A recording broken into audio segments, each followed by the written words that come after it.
के अंदर फैलाई जा रही है, कोई बाबा की शक्ल में, कोई ये शास्त्री के शक्ल में ये कहा जा रहा है ये हिंदू राष्ट्र बनाया जाएगा।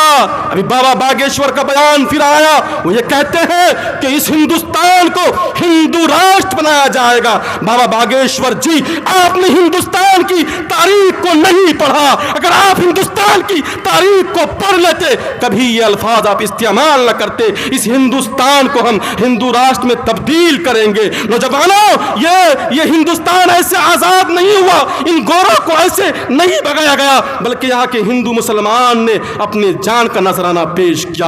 अरे चांदनी चौक से लेकर के खैबर तक कोई ऐसा दरख्त नहीं था जिस पर उलमा की गर्दन लटकी हुई ना हो। बाबा बागेश्वर, अब तो तुम अभी पैदा हुए हो, तुम जंग आजादी में कहाँ थे? जितनी कुर्बानी तुम्हारी है उतनी कुर्बानी हमारी है। तुम नफरत मत फैलाओ, इत्तेहाद की बात करो। तुम शास्त्री हो, शास्त्र की बात बताओ। जो शास्त्र में लिखा है, वेदों में लिखा है, पुराणों में लिखा है, उसकी बात बताओ। तुम्हारी जबान से यह अल्फाज जेबा नहीं देता। बाबा बागेश्वर, मैं तुम्हें यह पैगाम देता हूं इन मीडिया के हवाले से, हिंदुस्तान की आप तारीख पढ़ो। हिंदुस्तान की जब आप तारीख पढ़ोगे तो हिंदू मुस्लिम की तुम लड़ाने की बात ना करोगे। मैं आपको बता देना चाहता हूं कि हिंदू मुसलमान से कितना करीब है और मुसलमान हिंदू से कितना करीब है। नौजवानों, जब हमारे यहाँ किसी के यहाँ कोई बच्चा पैदा होता है, हम क्या करते हैं? उसके बाल को मूंडते हैं, बाल मूंडने के बाद उसका नाम रखते हैं, हम और आप अकीका कहते हैं। अब बहुत सारे लोग अभी अकीके का फरीजा अंजाम देंगे, ये ईद उल अजहा आने वाला है, हम क्या कहते हैं? अकीका कहते हैं। लेकिन हमारे हिंदू भाइयों के यहाँ अगर किसी के यहाँ कोई बच्चा पैदा हो जाए,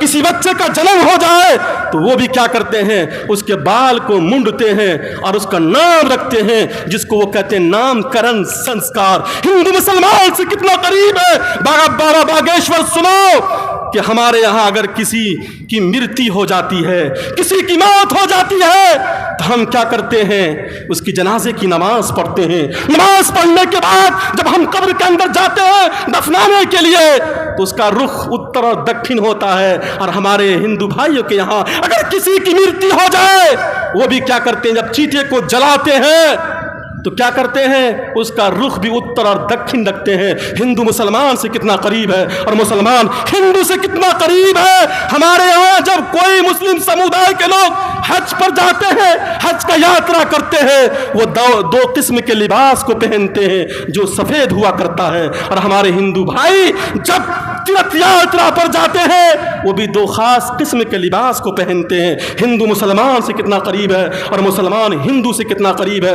वो बताने के लिए जा रहा हूं। हमारे यहाँ जो मस्जिद बनाई जाती है, जो मस्जिद के सिलसिले में ये प्रोग्राम किया जा रहा है, जो मस्जिद की तामीर होती है, उसका रुख भी उत्तर और दक्षिण हुआ करता है। नौजवानों, उसका रुख भी उत्तर और दक्षिण हुआ करता है।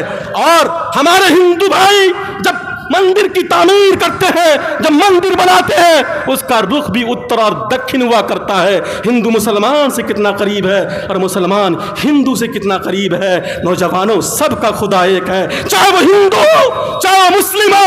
भागवत गीता के अंदर लिखा, यौमाम जमानादिन चेवेत्ति लोक महेश्वरम असंभोधस्य मृत्युषु सर्व पापे ही परमुच्यते। श्रीमद् भागवत गीता के अंदर ये लिखा, जो व्यक्ति, जो मनुष्य ऐसा मानेगा, अगर डायरी है पास में तो डायरी निकाल लो, डायरी में लिख लो। अगर आपके पास डायरी नहीं है, दामन में इस चीज को बांध लो। श्रीमद् भागवत गीता अध्याय नंबर 10 और श्लोक नंबर 13 के अंदर ये लिखा, यौमाम जमानादिन चेवेत्ति लोक महेश्वरम असंभोधस्य मृत्युषु सर्व पापे ही परमुच्यते। लिखा, जो व्यक्ति, जो मनुष्य ऐसा मानेगा, उस ईश्वर परमात्मा का जन्म नहीं होता और वो दिखाई नहीं देते, उसकी मृत्यु नहीं होती।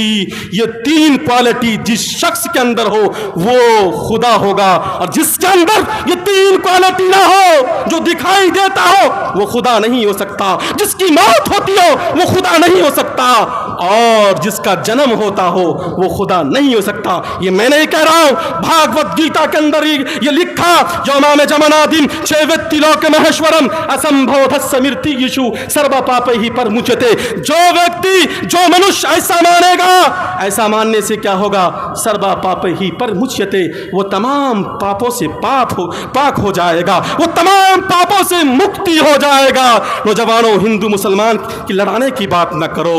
जो नौजवानों जो हिंदू मुसलमान लड़ाने की बात करते हैं, वो शास्त्र को पहले पढ़े, वेदों को पढ़े और अथर्ववेद को पढ़े, सामवेद को पढ़े, भागवत गीता को पढ़े। लिखा, जो व्यक्ति शास्त्र के नियमों को त्याग करके, शास्त्र के नियमों को छोड़ करके, यह शास्त्रा विधि मुत्सर्जिया वर्तते काम कारतः न सिद्धि मवापनौति न सुखम न पराम गतिम। हमारे हिंदू भाई, अगर आप यहाँ बैठे हुए हैं, भागवत गीता का यह श्लोक सुनो। यह शास्त्रा विधि, शास्त्र कहा किसको जाता है? शास्त्र कहा जाता है चार किताबों को, अथर्ववेद को, ऋग्वेद को, यजुर्वेद को, सामवेद को। जो इनको पढ़ते हैं उसको शास्त्री कहा जाता है। और हमारे यहाँ जैसे मुफ्ती हुआ करते हैं, उसको वहां पर आचार्य कहा जाता है। नौजवानों, तो क्या किताबों के अंदर क्या लिखा? या शास्त्रा विधि मुत्सर्जिया वर्तते काम कारतः न सिद्धि मवापनौति। जो व्यक्ति, जो मनुष्य शास्त्र को छोड़ देगा, उसके नियमों को त्याग करके अपनी इच्छा, अपनी मनमानी की जिंदगी गुजारेगा, वो यहां भी कामयाब नहीं हो सकता और प्राण निकलने के बाद वहां भी कामयाब नहीं हो सकता। नौजवानों, इसलिए शास्त्र को पढ़ना पड़ेगा, शास्त्र के मुताबिक जीवन गुजारना पड़ेगा। आपके भागवत गीता के अंदर यह लिखा, तस्मा शास्त्रम परमानम ते कार्य कार्य व्यवस्थतु। जो व्यक्ति शास्त्र को छोड़ देगा, ऋग्वेद को छोड़ देगा, अथर्ववेद को छोड़ करके अपनी जीवन गुजारेगा, अपनी जिंदगी गुजारेगा, वो मुकम्मल कामिल इंसान नहीं बन सकता।